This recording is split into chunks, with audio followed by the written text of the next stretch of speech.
Question number 1461 Manohar గారు మినిష్ గారు.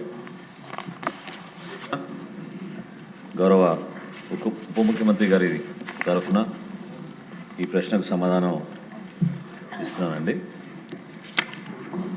అధ్యక్ష, పంచాయతీరాజ్ వ్యవస్థలో రోడ్ల నిర్మాణం ప్రధానమైన అంశం.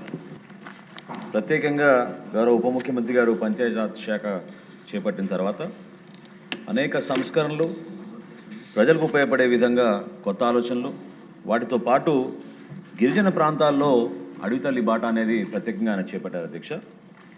వాటికి అనేక కోణాల నుంచి ఆలోచించి అంతిమంగా ఈ ప్రాంతాల్లో నివసిస్తున్న మన గిరిజనులు జాతి సంపదగా మనం భావించుకుని వారికి ప్రత్యేకంగా మనం అందించాల్సిన సౌకర్యాల గురించి ఫోకస్ చేస్తూ ఈ విధంగా పంచాయతీరాజ్ శాఖలో కొన్ని సంస్కరణలు తీసుకొచ్చారు అధ్యక్ష. మొదటి ప్రశ్నకు గౌరవ సభ్యులు రామకృష్ణ గారు అడిగిన దానికి ప్రధాన్ మంత్రి జన్మన్ ఎంజీఎన్ఆర్ఈజీఎస్ అదేవిధంగా పిఆర్ఆర్ ట్రైబల్ సబ్ ప్లాన్ గ్రాంట్ల కింద మంజూరు చేసిన పనులను అడవి తల్లి బాట కార్యక్రమం కింద చేపడుతున్నారు అధ్యక్ష. పంచాయతీరాజ్ శాఖ నిర్మించబోయే రోడ్ల మంజూరు వారీగా వివరాలు ఈ విధంగా నేను ఇప్పుడు చదువుతాను అధ్యక్ష. పిఎం జన్మన్ కింద టోటల్ నంబర్ ఆఫ్ రోడ్స్ 303, అందులో బ్రిడ్జెస్ వంతెనలు 33, ట్రైబల్ హ్యాబిటేషన్స్ 341, దాని లెంత్ 865.96 కిలోమీటర్ల అధ్యక్ష. దానికి శాంక్షన్ చేసిన అమౌంట్ 914,44,00,000. అదేవిధంగా మహాత్మా గాంధీ ఎన్ఆర్ఈజీఎస్ పథకం కింద 81 రోడ్లు, వాటికి దాదాపు 106 ట్రైబల్ హ్యాబిటేషన్స్ కవర్ చేసుకునే విధంగా 156 కిలోమీటర్లు పొడవున్న ఈ రోడ్లకి 111 కోట్ల రూపాయల 9 లక్షల రూపాయలు శాంక్షన్ చేయడం జరిగింది అధ్యక్ష. పిఆర్ఆర్ ట్రైబల్ సబ్ ప్లాన్ కింద 9 రోడ్లు, 19 హ్యాబిటేషన్స్ కవర్ అవుతాయి అధ్యక్ష.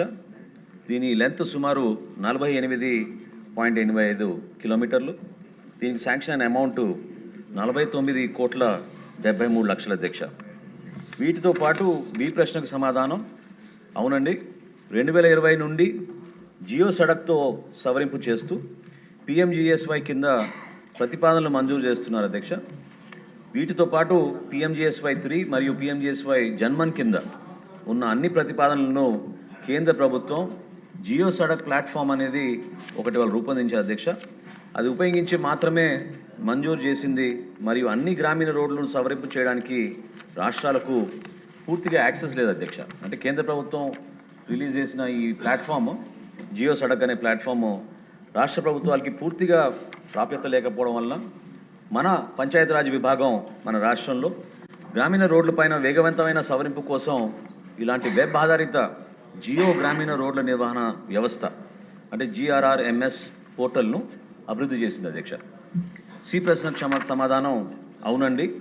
ప్రత్యేకంగా ఇక్కడ మనం చెప్పుకోవాల్సింది అధ్యక్ష, ఈ ప్రధాన్ మంత్రి జన్మన్ ప్రోగ్రాం కింద 303 రోడ్లు శాంక్షన్ చేశారు, 33 బ్రిడ్జిలు కూడా శాంక్షన్ చేశారు అధ్యక్ష. వాటిలో ప్రత్యేకంగా ఇప్పటి వరకు మనం ప్లాన్ చేసుకుంది 914 కోట్ల రూపాయల 44 లక్షల అధ్యక్ష. దాదాపు 341 ట్రైబల్ హ్యాబిటేషన్స్ దీంట్లో కవర్ అవుతాయి. వీటికి ఫేజ్ 1, ఫేజ్ 2 అదేవిధంగా 2023-24లో 149 హ్యాబిటేషన్స్ కవర్ అయ్యే విధంగా 130 రోడ్లు టేకప్ చేశారు అధ్యక్ష. అది సుమారు 280 కోట్ల రూపాయల 54 లక్షలు.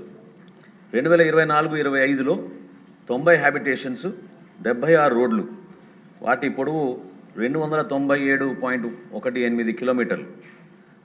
దానికి ఖర్చైన డబ్బు 275 కోట్ల రూపాయల 7 లక్షల రూపాయల అధ్యక్ష. 2025-26కి ప్రస్తుతం జరుగుతున్న ఈ మన సంవత్సరంలో 102 హ్యాబిటేషన్స్ కవర్ అయ్యే విధంగా 97 రోడ్స్, 33 వంతెనలు నిర్మాణం కోసం వీళ్ళు ప్రతిపాదించారు. 358 కోట్ల రూపాయలు 83 లక్షల రూపాయలతోటి దీనికి సంబంధించిన జియో నంబర్లు కూడా గౌరవ సభ్యులకి మేము అందించాం అధ్యక్ష.